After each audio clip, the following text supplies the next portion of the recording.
Now listen to part of a talk in a sociology class. The professor is discussing audience effects. Okay, so we said that the way we interact with others has an impact on our behavior. In fact, there's some interesting research to suggest that in one type of interaction, when we're being observed, specifically when we know we're being watched as we perform some activity, we tend to increase the speed at which we perform that activity. In one study, college students were asked to each put on a pair of shoes with laces they would have to tie.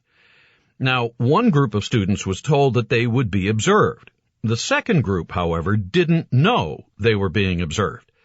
The students who were aware that they were being watched actually tied their shoes much faster than the students who thought they were alone.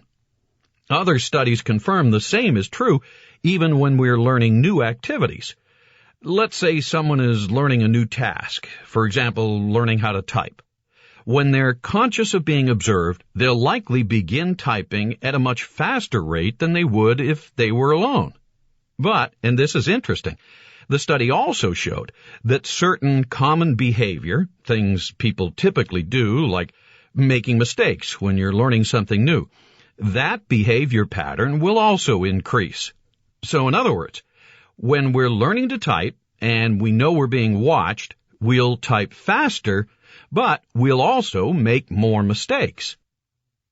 Explain how the examples of tying shoes and learning to type demonstrate the principle of audience effects.